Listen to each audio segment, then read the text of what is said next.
At the beginning of the movie, 8 candidates are shown getting ready for a hiring examination for a profitable corporate job. Some candidates motivate themselves with encouraging words, while some add a few touch-ups to their appearances before moving to the examination hall. The place is dimly lit with desks for every candidate kept uniformly throughout the room. It also has cameras to monitor their activities. After the 8 of them are seated, a guard with a gun enters the room, visibly making the candidates nervous. He is followed by a man who doesn't tell them his name and simply introduces himself as the invigilator. He then apologizes to them for the hardships they have faced to reach this room, revealing that the candidates have passed all the previous hiring processes and are finalists. If they pass this last test, they will be getting the jobs of their dreams. As the rule of the test, the invigilator claims that no federal law applies inside the examination hall and the candidates are supposed to follow only the law of the exam. They are not allowed to communicate with the guard or the invigilator. Similarly, if they ruin the paper intentionally or accidentally, and if they walk out of the room for any reason, they will be disqualified. The candidate will have 80 minutes to complete the test. There is only one question on the paper before them that they need to answer. The invigilator then asks them if they have any questions. When no one answers, he wishes them luck, starts the timer, and walks out. The candidates turn their respective papers around and see that it is completely blank. All of them look at each other in confusion. As time passes, they get more nervous. Hence, candidate number 2 starts writing on her paper why she thinks she is eligible for the job. The camera in the room zooms into her paper and guard is told to throw her out because Sharon. Her paper, number 2, begs for a second chance as the guard locks the doors on her. A while later, number 5 realizes that Therill says they cannot talk to the invigilator and the guard, which means they can talk to each other. He tells the others the same thing, making them believe that they will have to work together to find what the question is before they find the answer.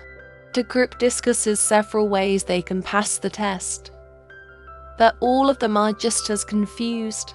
Throughout this, candidate number 1 doesn't speak at all. One man tries to introduce himself, but number 5 suggests they give each other pet names so they wouldn't have to reveal their true identity. He goes on to name candidate number 1 deaf because he hasn't spoken yet. Then, the guys are named brown, black, and white according to their race, and the girls are named blonde, brunette, and dark according to their hair color. After that, White suggests they get up from their seats because there is no such rule that says that cannot. He takes a chance and gets up. To everyone's delight, the guard stays put, meaning that they can move around freely. Dark believes that the questions are written down on paper with invisible ink or watermark. They all agree to test the theory, but do not know how to. Dark then gets up and uses the lights in their room to see if something is written on the paper. However, nothing is visible. She still insists that everyone check their own because the question could be in just one of them. Everyone does as she says except for Deaf, who stays quietly in his seat. White takes his paper and checks it in the light. When they do not get any results, Black suggests the writings might be visible in UV rays or X-rays. The group then starts looking for a switchboard to see if there is an option to turn on other kinds of lights. When they do not find one, they start to look for the source of such light themselves. Deaf doesn't help them whatsoever and Navasta stays on his seat. Blonde finds strips of emergency lights in the room, but since there are no switches, the group has to break all the other light bulbs to create an emergency and trigger the lights. Brown retaliates saying that they cannot take such a risk, so They vote on the matter and eventually decide to go forth with the plan. After breaking all the light bulbs in the room, it suddenly glows blue because of the emergency black light. Everyone starts to look for the question in the paper, except for Death. But they are disappointed again because they cannot see the question. Brunette asks everyone to remove the first layer of the strip light because they aren't lit. This might give rise to UV rays which can help them. They use the woman's heels to break the strips and reveal another form of light. However, they are again met with disappointment because these lights do not work either. Now the group only has 60 minutes left. A frustrated White asks everyone to think of alternatives. As they brainstorm ideas, Whit registers that they can do anything to number to South Paper since she is already disqualified, so they gather around her desk and try tracing paper with a pencil. Still, no question comes forth. White then tears her paper into sections so that they can use them to experiment with different methods. Next, he pees on one half papers to see if it is liquid activated, however.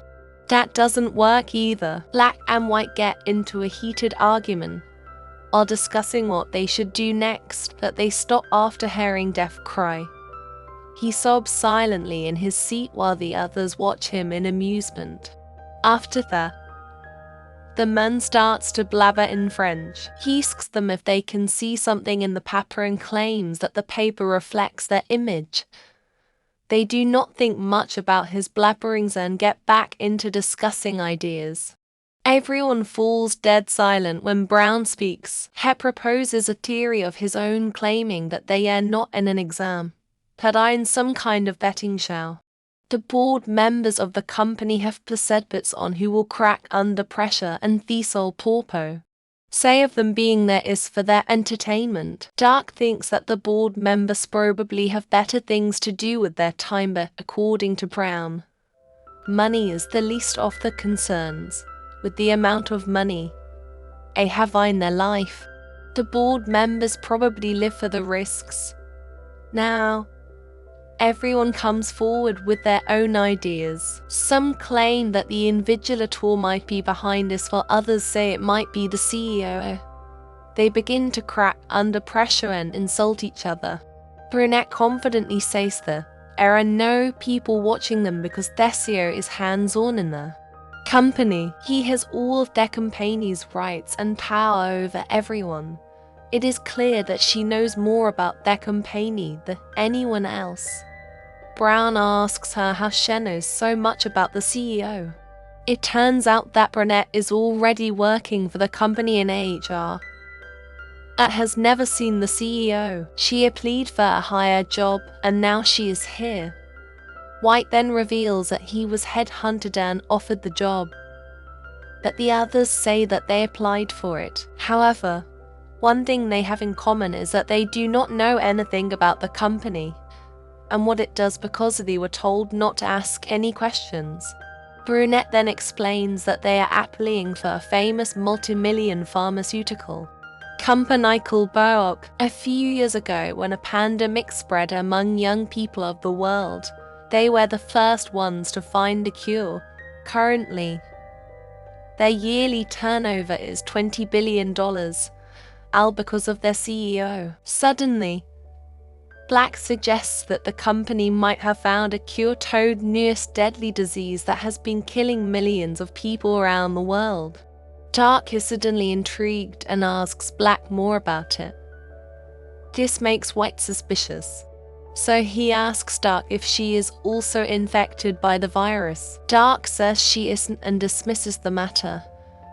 To take the attention off her, she approaches the guard and brings a lighter out of his pocket without talking to him. Then, she glances at the fire alarm. Their group plans to use the lighter to trigger a sprinkler because water can potentially develop all the writings on the paper.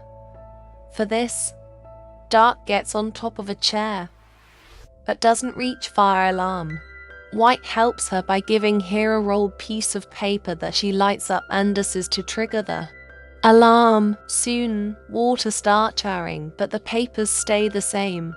Suddenly, the guard makes his way to the group. Right then, Dark unfolds the paper in her hand and reveals it to be her own. White had betrayed her to loosen competition. The guard drags Dark away as she calls White a bastard. Following that, an enraged Black says he will punch White lights out. This makes the lights go out and group figures they are voice activated. They ask each other to be careful with what they say when Death starts to cry again. Whitesley sits in front of him and bullies the poor guy into tearing his own paper and eating it. Their guard approaches Death and sends him away as well. Now only 5 of the candidates are left. Black belittles White for being an awful person, but White insists they should thank him for getting their competitors out.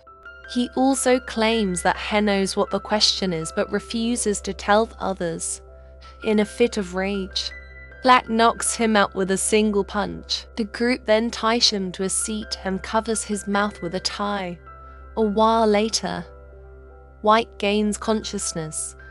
Brunetta moves his gag and he asks for his medication, saying that he is also infected with the virus and is to take medicine every hour for him to live. Dak searches for pills in his pocket but doesn't find one. This makes the group believe that White is just making excuses so they would free him, however.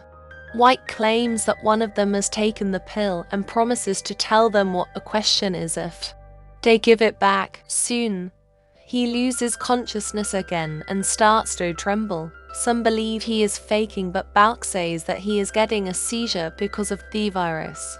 They start looking for the pill he was talking about but cannot find it in the room. With only 15 minutes left on the timer, they check each other for the pill. Brunette suspects Brown for taking it and is proven right when she finds pill stuck to a chewing gum under his table. She tries to feed it to White, but Brown throws it into a vent. As the others try to get it out, a stressed Brunette goes in front of the camera and asks the invigilator to save the man. But since Sesh talked to the invigilator, she is immediately disqual. After she is gone, Blonde brings Teppel out with a bobby pin and saves White's life. She also aunties him in the process.